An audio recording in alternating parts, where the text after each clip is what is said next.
From the beginning, humanity was created in the image of the divine, but not as slaves, but as bearers of the same power.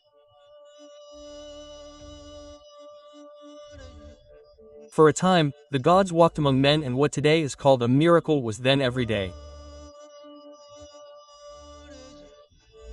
They healed with intention, moved matter with the mind, created realities with the word. But something happened.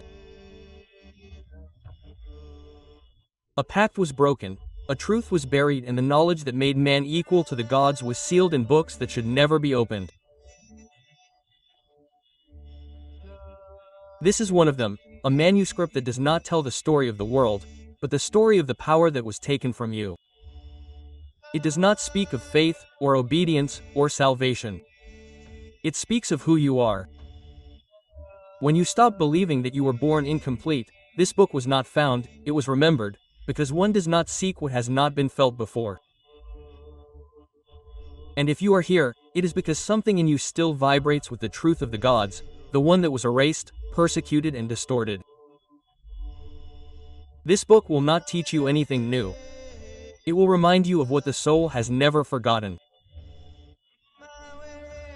Get ready, because as you listen to each word, an ancient part of you will begin to awaken.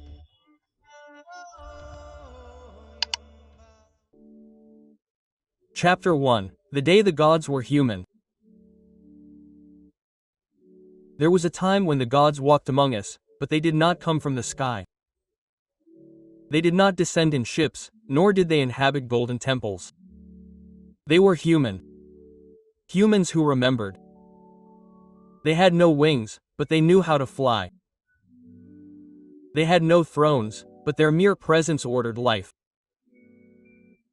Because true power needed no spectacle, it was enough to be. Thousands of years ago, in the first lands of the world, civilizations did not worship stone idols, they worshipped knowledge, that inner spark that burned without flame, that sacred fire that transformed everything without consuming anything.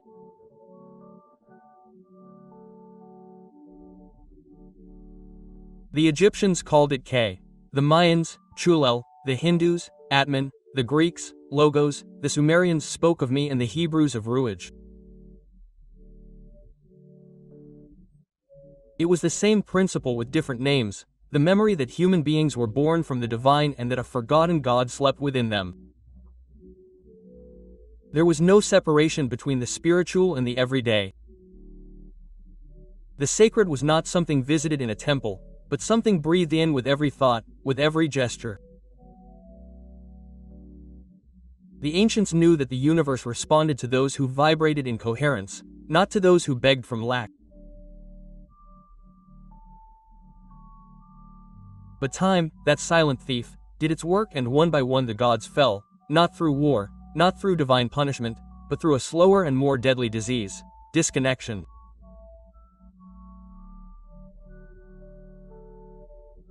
They forgot who they were, and in forgetting they became slaves. The power they had once controlled with a thought, they now begged for. The fire they had once ignited with their will, they now asked the sky for. The water that spoke to their soul, they now sought outside. And matter, which had once obeyed their intention, no longer listened to them. Thus began the era of altars, of prayers to the void, of hierarchies invented to fill the void of a power they no longer remembered having. And as the centuries passed, the men who remembered became rare. They were called madmen, they were called sorcerers, they were called heretics, because their mere presence challenged the system of forgetting. But the soul does not forget, it only waits. And when a soul anywhere in the world remembers again, that divine spark is reactivated, and with it the sleeping God is reborn. This is not a myth, this is forbidden history, a truth so powerful that it was buried under mountains of symbols, religions, and fears. Because if everyone remembered, there would be no empires, no fear, no control, and that is why it was silenced. But today it can be rekindled in you, because this is not a book to learn something new. It is a book to remember what you already are. And if when you listen to it you feel that something inside you burns without being consumed, it is because the eternal fire has awakened. And in the next chapter, you will recall the language with which the ancient gods created reality, the Word. Chapter 2, The Word That Shaped Matter. In the early days before time, before the world had a name, there was only a whisper. A whisper without a mouth, without a tongue, without air, but with intention. That whisper was the first word, and that word was creation. Ancient cultures did not see language as a tool to describe the world, but as an instrument to shape it. The sages of Sumeria recorded on tablets not just records, but sound geometries. The Egyptians carved symbols, knowing that their vibration transcended stone. In India, the Vedas were not books to read, they were sounds to activate realities. Each letter, each syllable was a door, a spark of the original fire. Back then, speaking was not speaking, it was invoking, it was creating, it was giving existence. And then oblivion occurred. Humanity began to use the soulless word to please, to convince, to lie to itself. And the verb, which was once divine, became noise. We forget that every word creates form, that every sentence is an agreement with reality. And so we begin to repeat decrees like daily curses. I am no good at this. They always betray me. I am not enough. Without knowing it, each of those sentences silently sculpted our prison, not because the universe punishes, but because the universe obeys. It is a mirror that does not think, but responds. It responds not to your deepest desire, but to your most frequent conviction. The universe listens to what you repeat the most and builds on that basis. If every day you affirm that love hurts, it will build relationships that confirm it. If every day you affirm that you can't, it will not give you reasons to be able to. And this is where one of the forbidden powers dwells, the awareness of what you say, because every word that comes out of you carries the seed of your future. Speaking is not just communicating, it is programming, it is weaving the invisible thread of what is to come. That's why the ancients kept silent for days before making a single decision. That's why it was taught that the wise speak little, but when they do, the world changes, and you can speak like that again. You can speak like a forgotten god again. It's not magic, it's remembering. Start today. Watch yourself say never, always, I can't. Stop, breathe. And change that phrase to one that expands, that ignites, that opens. Don't say, this is beyond me. Say this transforms me. Don't say, I'm worthless. Say, I'm remembering my worth. Don't say, I'll never make it. Say, each day I get closer to my truth, because what you say with force you attract, and what you repeat with conviction you embody. That's how a new reality is woven. Not with brutal effort, but with living words. You are the verb, and if you choose your words well, you become the author of your destiny. In the next chapter, you will discover that it is not just language that shapes the world, but that time itself can obey your soul, and then you will understand that you are not trapped by the clock, but by the way you name it.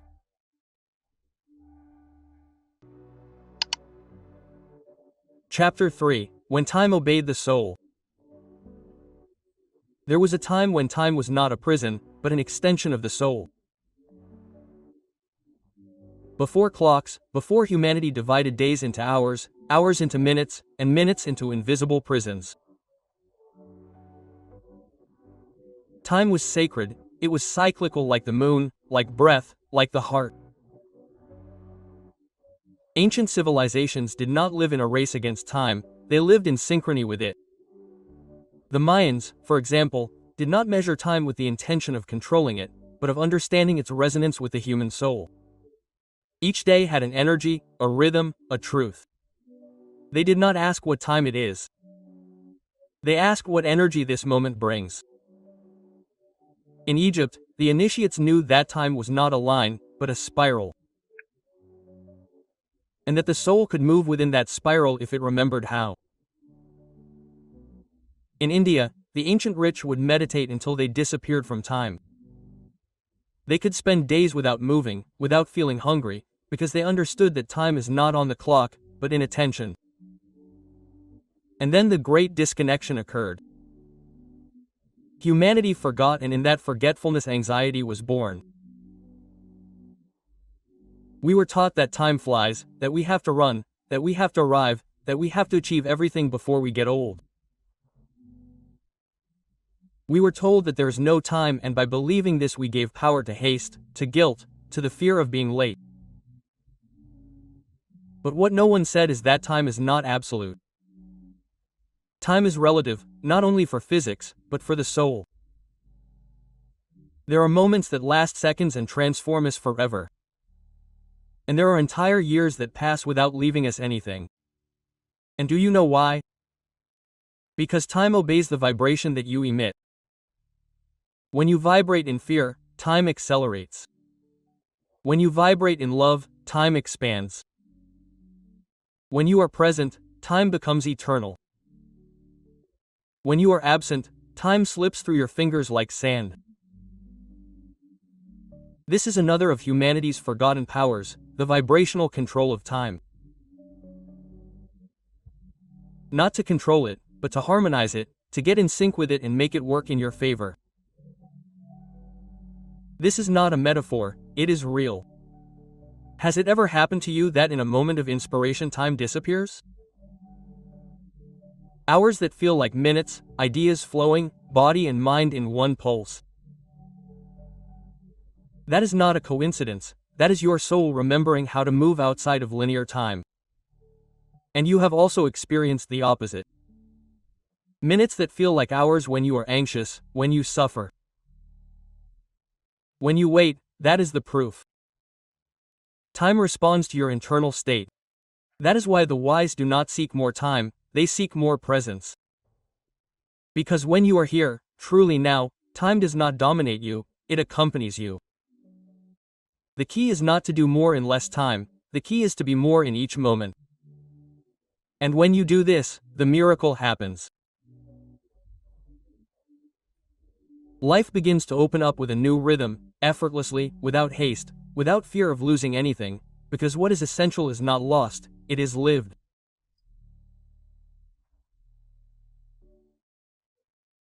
This is the art of harmonizing with time. Stop running to reach and start being there to receive.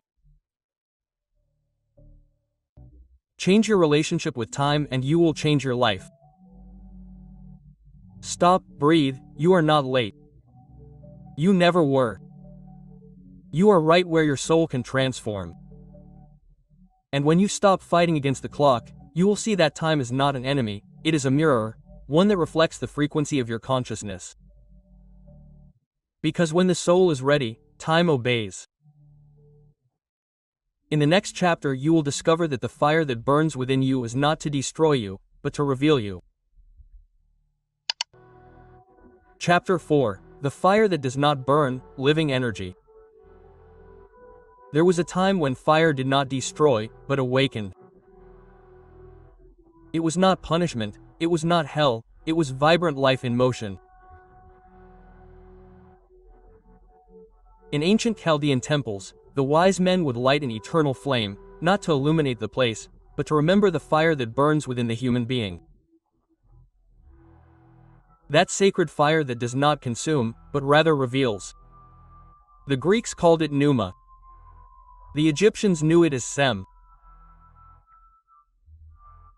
The Vedas named it Agni and alchemists searched for it for centuries, but it was not in gold or matter. It was in the awakened soul, in the living energy that is activated when a person remembers who they are. Fire. It was not something external, it was an inner expression, an invisible force that transforms, that transmutes, that burns away masks, but not the real face. And that fire lives within you. You have felt it in moments of revelation when a profound truth shakes you. You have felt it in your chest when you connect with something greater, when a passion ignites you from within and you can no longer ignore it. That fire is not rage, it is not anxiety, it is pure energy. But we were taught to fear it. They told us that burning was dangerous, that if you feel too much you suffer, that if you shine too much you cause discomfort. So we extinguished the flame little by little, day after day, with rules, with silences, with guilt.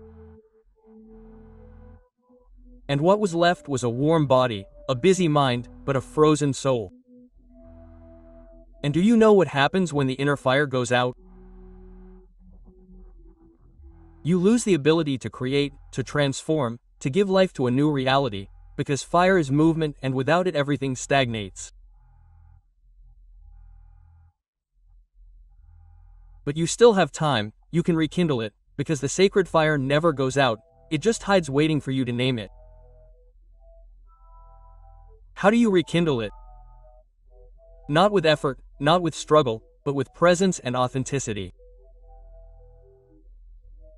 When you speak your truth, when you do what you love, when you heal your history, when you stop lying to yourself to fit in, the fire lights up on its own.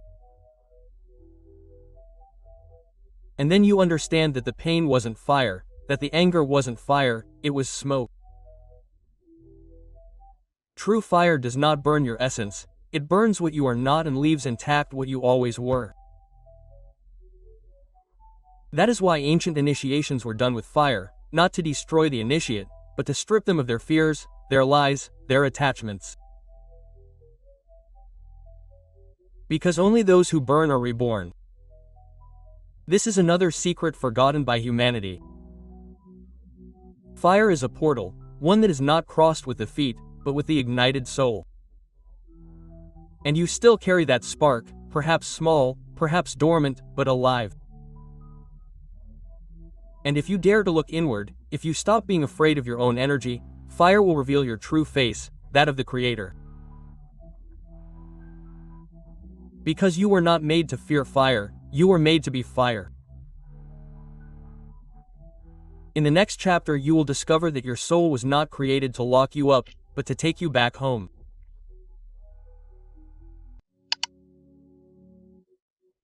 Chapter 5. The soul was a bridge, not a prison. For centuries we were told that we were trapped in this body, that the soul was sent here as punishment, as a debt, as penance for some primordial error. And we believed it. We believed that we were far from heaven, far from the gods, far from home, as if life were a prison and death the only way out. But it wasn't like that.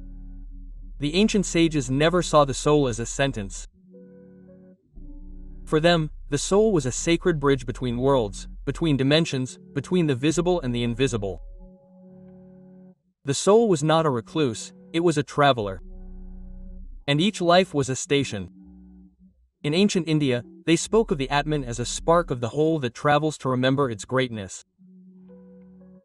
In Egypt, the Ba and the Ca came together after death to return to the origin. In shamanic cultures, it was known that the soul could leave the body, travel, heal, find answers beyond the veil of matter. So how did we come to believe that our soul was here to pay for something?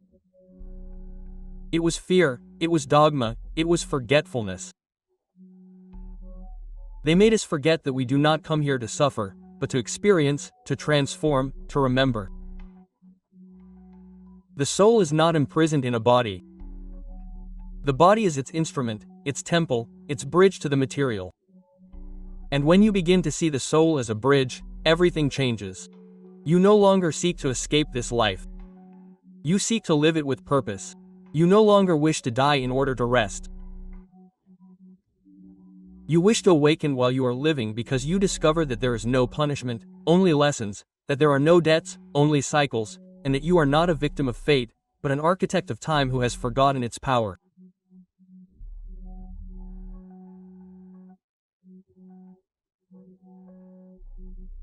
Misinterpreted as an endless chain of suffering, reincarnation is truly an infinite opportunity to experience love in 1,000 ways, to release memories, to perfect your vibration until you fully remember that you are already light.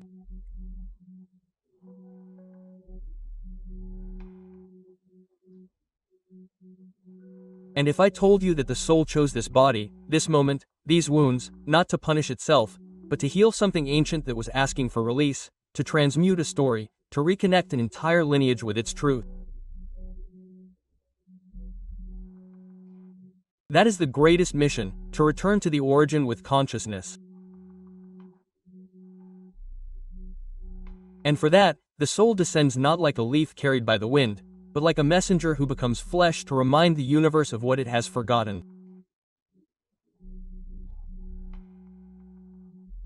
And you who are listening to these words are not a coincidence. You are also a bridge soul. Perhaps you felt it in your dreams, in your visions, in that inexplicable longing for something you cannot name, but you know it exists and no, you are not broken, you are remembering. That is why sometimes you do not fit in, that is why you feel nostalgia for no reason, that is why certain words make you shudder. Your soul activating the bridge. And when that bridge is illuminated, the answers begin to arrive, the pains make sense, intuition sharpens, and you understand something that changes everything. You are not here to learn from pain. You are here to heal forgetfulness. Not from the mind, but from the presence, from the awakened soul, because in the end the soul does not seek to escape the world, but to unite it. To unite heaven and earth, light and shadow, memory and experience. And if you allow it, this very moment can be the point where the bridge begins to shine again. In the next chapter, you will discover why the ancient gods did not ask, they only remembered. Chapter 6. The gods did not ask, they remembered. There was a time when humanity did not pray in desperation, nor did it search the sky for signs as if searching for crumbs of sacred bread. There was no pleading or lamenting, nor this very modern anguish of feeling incomplete. Back then, the gods walked like men, and those men did not ask, they remembered. They remembered that abundance was not a prize, but a frequency that was sustained with silent gratitude.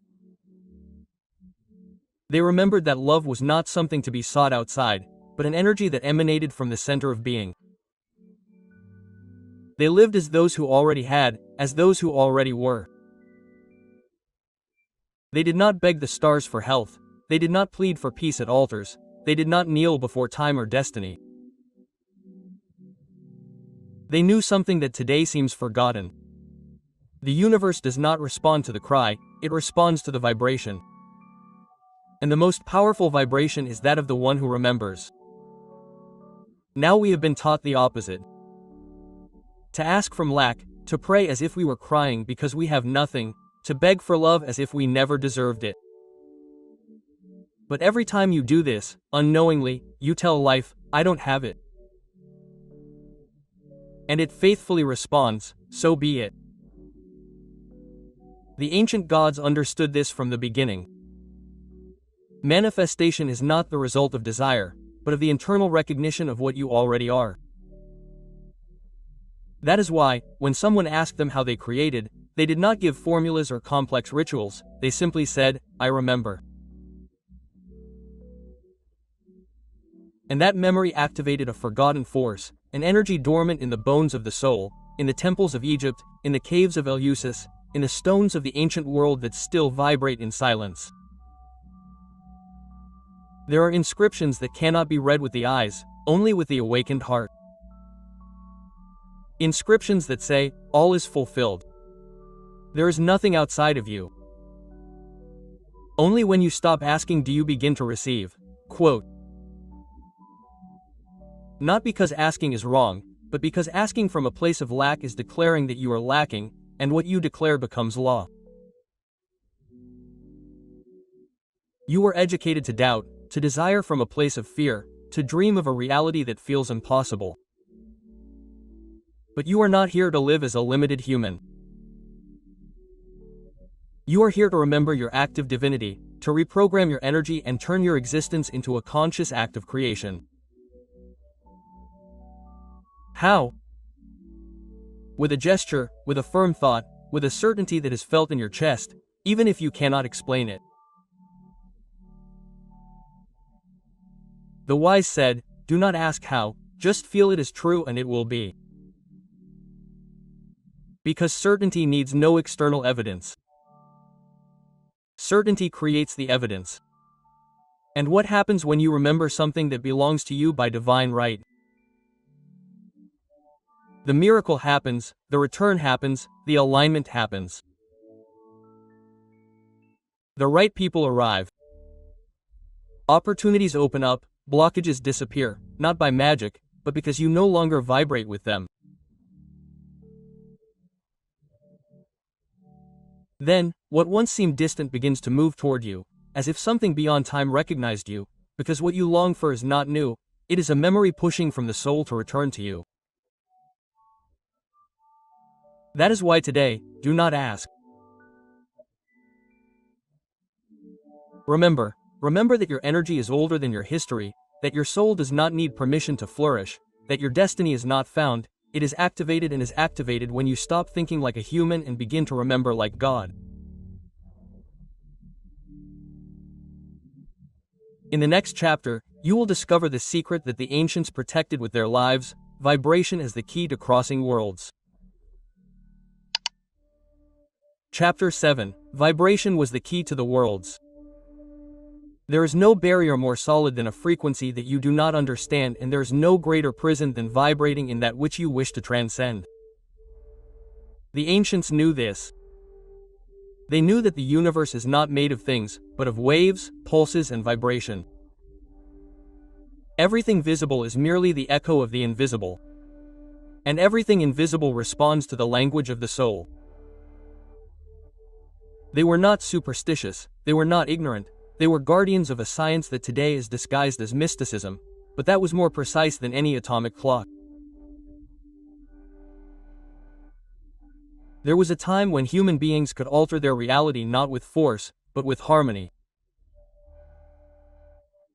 They sang to heal bones, they whispered tones to open portals, they breathed in rhythms that aligned the body with the stars. They did not worship gods, they vibrated with them, and in doing so, fear disappeared. Chaos was ordered. Miracles occurred, not because someone granted it, but because it was the natural consequence of the correct vibration.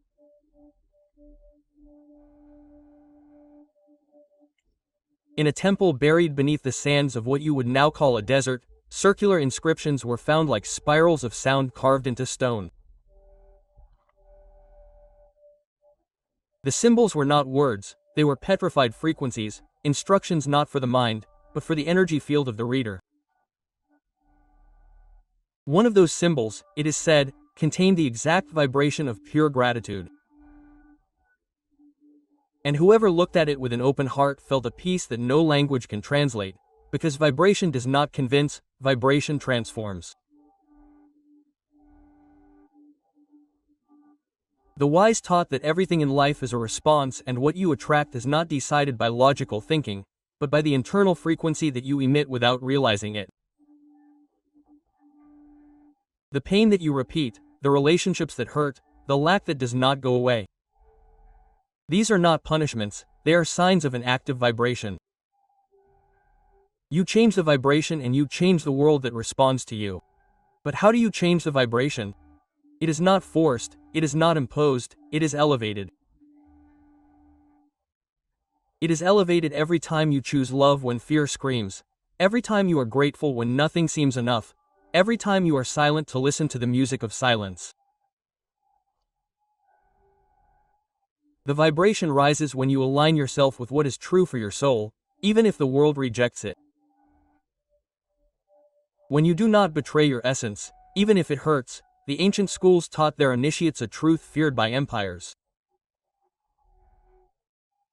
You don't need temples, you don't need external gods, you just need to learn to vibrate with what you desire. And when you achieve it, the universe is no longer a lottery, it is a faithful mirror, an exact system, a dance that you direct not with your orders, but with your energy. And what happens when you vibrate with what you haven't seen yet? An invisible miracle happens. Your field changes, your environment is reconfigured, and without you realizing it, the impossible becomes familiar. Because it wasn't impossible, it was just incompatible with your old frequency. Today, the words are many, the prayers are long, the promise is endless, but the universe continues to listen to one thing: your vibration. And that vibration is what opens or closes doors. It's not your desire that matters, but your coherence. It's not what you say that matters, but who you are.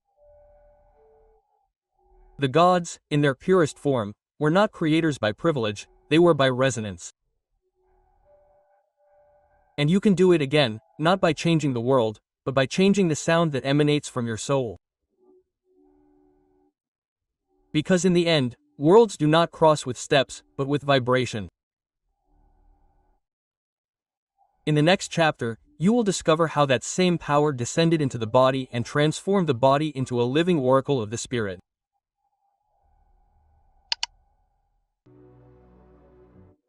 Chapter 8. The body spoke on behalf of the spirit. The soul does not scream, it does not need to. For those who are awake, it whispers in every part of the body.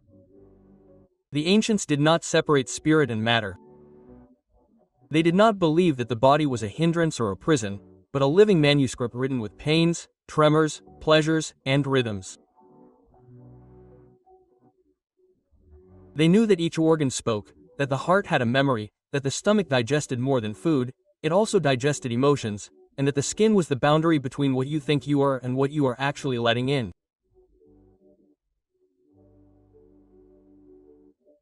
Today you call a symptom what used to be called a message. You call a disease what used to be heard as a warning, but no one taught you to read the language of the body, because doing so would be too liberating.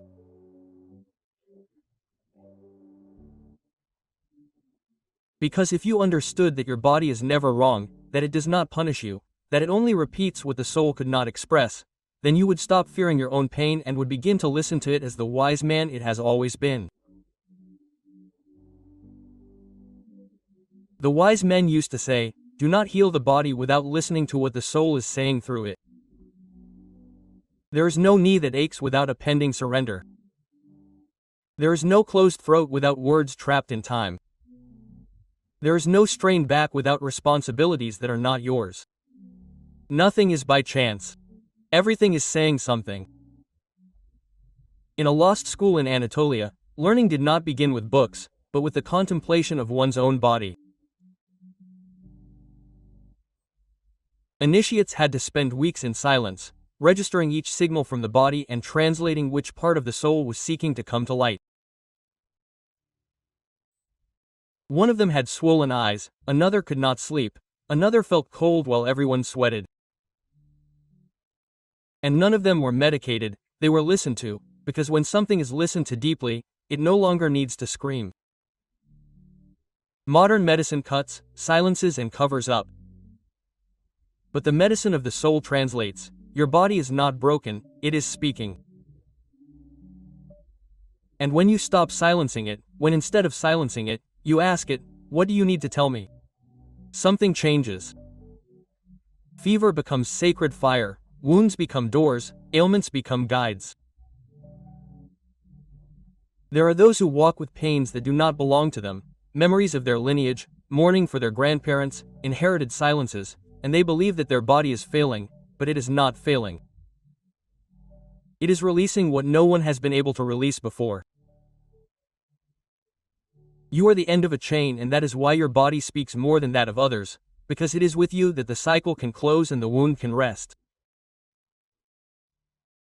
And if instead of fighting your symptoms you began to honor them as messengers, and if instead of hating your body you loved it as a teacher who has suffered in silence for you, because the body is not your enemy, it is your most faithful witness, the only one who has been with you through every fall, every loss, every hope that you kept silent. One day you will understand that what you called your illness was the last voice of the soul before you disconnected forever. And that day your body will no longer need to hurt for you to remember who you are. In the next chapter, you will discover how even that which you feared, the shadow, the hidden, the rejected, was also part of the sacred plan and had a place in your divinity.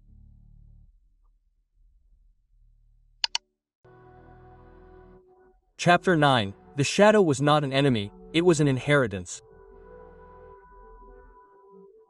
There was a time when men feared the shadow, not the one projected by their bodies with the light, but the one projected by their souls when they remembered who they were. It was said that the ancient gods walked with two faces. One was light, power, compassion, clarity. The other shadow, mystery, fire, transformation. Both were one. Both were sacred. But humanity forgot that unity and began to call evil everything it could not control, every emotion that did not fit into its idea of purity, every impulse that forced them to look at themselves without masks. And so the shadow was exiled. Since then we believed that healing was eliminating the dark, that evolving was shining without ever crossing the night. We were taught to smile, to repeat phrases of love, to cover up anger with spirituality, but inside the wound festered silently, demanding to be looked at. I, Giordano, learned this too late. For years I spoke of the fire of the soul, of the stars that we are, of the worlds we inhabit in the mind. But I never spoke of my darkness, nor of that inner voice that told me, "You are not enough," nor of the fear that my truth would hurt, nor of the times when, knowing what was right, I remained silent. I thought that being wise meant not having a shadow. Until one day a man I despised for his crudeness told me, "What you do not accept about me is what you have not yet embraced about yourself." And I knew he had seen me. The shadow is not an enemy, it is a witness to what we do not heal, to what we hide, to what we avoid for fear of being rejected. But if you look at it with the eyes of the soul, you will discover that it does not want to destroy you. Wants to complete you because in the shadows lies your strength, your intuition, your instinct, your untamed truth. There live the versions of you that scream to be heard. The child who was not hugged, the rage that had no space, the voice that was silenced so as not to disturb. In ancient cultures, the initiate was not considered wise for what he knew, but for how much darkness he could look into without running away. The Egyptians performed rituals in dark chambers so that the soul could face its reflection. The Toltecs spoke of the smoking mirror where each one saw their masks fall apart. They did not do it out of spiritual masochism, they did it because only those who have looked at their shadow can walk in the light without losing their soul. And you, who do you continue to blame for what you have not yet integrated? What part of you do you continue to deny its place? Every time you judge, repress, or project, the shadow acts. Not because it is evil, but because it waits to be brought home, converted into power, transformed into wisdom.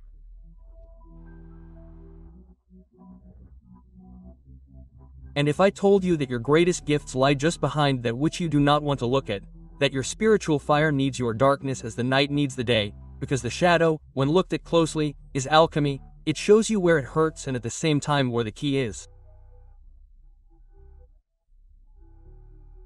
In my cell, before I was burned, I did not fear the fire. I feared that my shadows would survive in those who listened to me, without me teaching them to integrate them. That is why I write these words, not so that you run away from what hurts, but so that you love it so much that it stops hurting. Because in the end, the shadow did not come to destroy your light, it came to reveal it, it came to complete the story, it came to return you to yourself. In the next chapter, you will remember the language that true sages used. One that did not require words, one that vibrated in the soul, one that perhaps already dwells in you. Chapter 10. Silence was the language of the wise. There was a time when wise men did not write books, nor did they speak in public squares, nor did they debate among themselves. True wise men did not teach with words, they taught with presence. It was enough to be near them to feel that something profound began to be organized within, and what they awakened was not understanding, it was recognition. Because the soul does not need the truth explained to it, it recognizes it in silence. In the early solar civilizations, before language was domesticated, temples were made to amplify not the voice, but silence. In ancient Egypt, the initiates of the temple of Sekhmet would spend years without uttering a single word. It was not a punishment or a test of obedience. It was a return to the original vibration, because each misspoken word deformed the invisible fabric that held reality together. Wisdom for those people was not measured by how much you could say, but by how much you could contain without speaking. An ancient law forgotten in the stone text said, "He who knows how to keep silent is not yet ready to listen to the gods." And that was the law that the young priest Tamin unknowingly broke. Tamin, raised in the gardens of Memphis, was known for his clarity of speech. At just 15 years old, he could recite the 42 maxims of Mayat from memory and translate the hymns of Ra without error. His voice was firm and his intelligence sharp. The other apprentices admired him, but in the main temple no one chose him as the heir to hidden knowledge, not for lack of ability, but for too much inner noise. One night, frustrated by his exclusion, Tamin secretly went up to the upper chamber where only the elders were allowed. There, in front of the veiled statue of the god, he asked aloud, "Why am I not worthy if I have learned everything?" What he received was not an answer, it was an emptiness, an immense but silent presence, and something broke inside him. He left the temple without saying a word. That night the brilliant young man disappeared and for years no one heard his voice again. Decades later he returned to the temple. He was another. His eyes had seen what no book could contain. He sat among the wisest and simply listened. No one interrupted him because his silence taught more than any speech. The true power of silence is not the absence of sound. It is the place where the soul begins to speak. In Mimi, the Toltec tradition said that the spiritual warrior must empty his tonal, the known world, the inherited words, the repeated ideas in order to enter the Nawal, the unnamed mystery. And that entrance had no door, only silence. Words, although beautiful, always deform the eternal. That is why the ancient gods did not speak with human tongues. They spoke with symbols, with signs, with vibrations that were felt. They were not understood. And those who heard them could not explain them. They only knew that something had changed. Today all knowledge is online. Answers can be found with a click, but the soul cannot be found on Google. True wisdom remains hidden in what is not said, in the space between two thoughts, in the pause between two heartbeats, in the stillness that needs no explanation.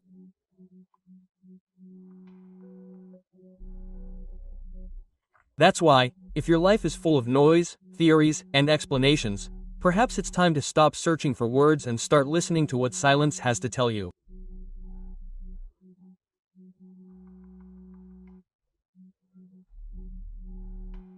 Because when silence becomes your home, the voice of the gods returns and doesn't shout. It whispers without burning, without screaming, just being.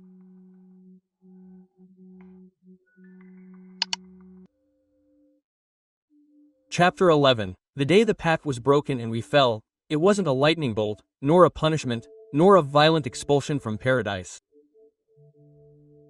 It was much more subtle, deeper, more devastating. It was oblivion. There was an instant outside of time at the dawn of human consciousness, when gods and men walked together. There was no separation between the sacred and the human. The soul was a mirror of the universe and the universe a living extension of the soul. The ancient stories of Egypt, Sumeria, and India don't narrate it as a myth, but as a buried memory. The first humans were not inferior. They weren't born to learn, or to suffer, or to redeem themselves. They were born already knowing, already remembering. But there was an instant, a crack, an innocent question that seeped like poison into the heart of the being. What if I don't deserve this? What if I'm not part of the whole? What if I must do something to be loved by the gods? That was the birth of the ego. Before the fall, humans knew no guilt, no division. All was pure vibration, action aligned with the spirit. But with doubt was born fear, and with fear came the need to control. And so slowly the pact was broken.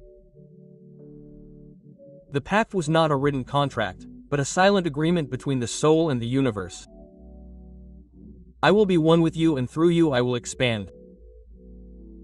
But humans forgot, and in forgetting they sought outside what had always dwelt within. The wise men of Atlantis, the Druids of ancient Europe, the Toltecs of Mesoamerica, all shared the same message. There was once a golden age when humans remembered their divinity. But when the pact was broken, fragmentation came. Truth became doctrine, symbol became dogma, silence became suspicion, spiritual experience became a belief system. And in that symbolic fall, the soul became covered in veils, veils of fear, guilt, and loyalties to others. The inner voice was no longer heard, but rather the voice of duty, judgment, and punishment. The history of the ego is not a history of evil, it is a history of forgetfulness.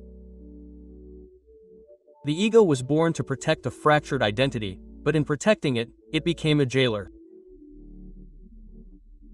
And the more we try to save ourselves with rules, empty rituals, and self-imposed punishments, the further we feel from the original fire. The gods did not go away. It was man who covered his ears, and in that artificial silence, the soul began to languish. But in forbidden books, in the secret songs of forgotten peoples, another truth is whispered. The pact lives on. Beneath the layers of conditioning, inherited trauma, and ancestral fear, there is an intact point, a fire that has never gone out. And when you stop, when you close your eyes and listen beyond your thoughts, there is the vibration of the eternal, the echo of an agreement that your soul signed before you were born. There is no need to apologize for forgetting. All you have to do is remember, because the fall was not a punishment, it was a pause, a symbolic descent to learn how to return. And each time you choose love over fear, authenticity over duty, compassion over judgment, you restore the pact, and with each act of truth the eternal fire is rekindled.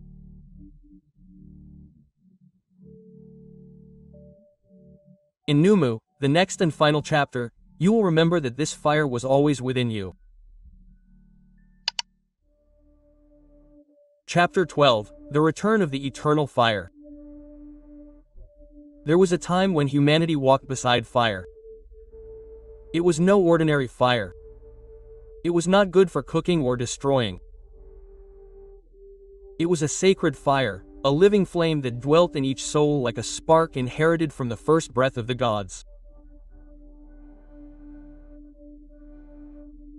That fire was knowledge without words, it was truth without dogma, it was power without violence, it ignited in silence and burned in those who remembered. But one day the fire went out, not because someone had extinguished it, but because men stopped looking at it. That was when fear arose, and with it the masks, and with the masks the empty temples, borrowed truths, and wars over what was not understood.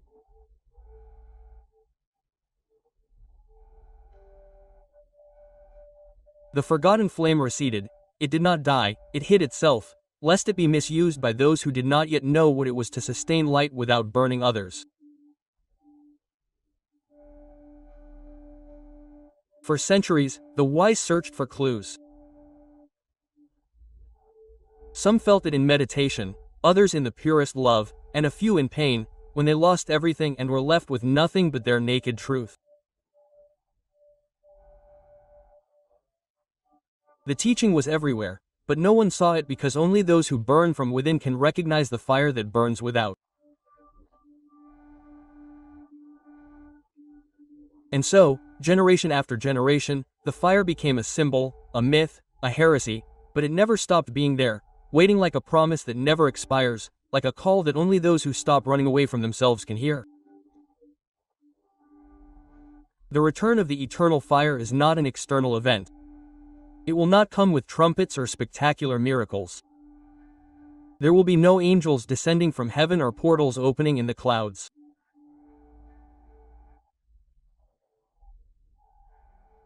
The true return happens when someone sits in silence, closes their eyes, and for the first time in years dares to feel their inner truth without filters or shame. That is the true miracle. Returning to the fire is remembering who you were before fear. It is stopping looking outside for what was always inside. It is letting go of the need to be understood in order to start being true.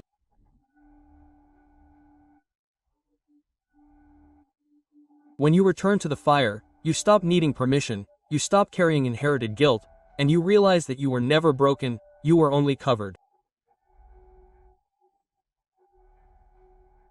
And that flame does not burn for others, it does not seek to shine brighter than anyone else, it does not compete, it only illuminates.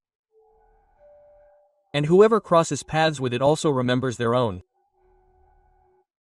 That's why the ancients said, a single flame can ignite 1,000 more without going out. Now you know, you don't need salvation, or an absolute truth, or a guru. You just need to stop denying what has always burned within you. That fire that never burns. It's your soul recognizing itself. It's your original energy awakening. It's the divinity that inhabits your flesh screaming without words. I am here, I never left. And if you made it this far, it's because you are no longer the same. You are not a shadow of what you were. You are the flame that dared to return, the spark that survived time. You don't need to shout it or explain it, just live it. Because when a single person burns with truth, the darkness recedes. Now you know. The eternal fire was not lost. It was in you. It was just waiting for you to come home too. Thank you for listening. If this flame ignited something in you, don't put it out. Share it with others who are also ready to remember who they are. Subscribe to the channel because what follows will be even more powerful.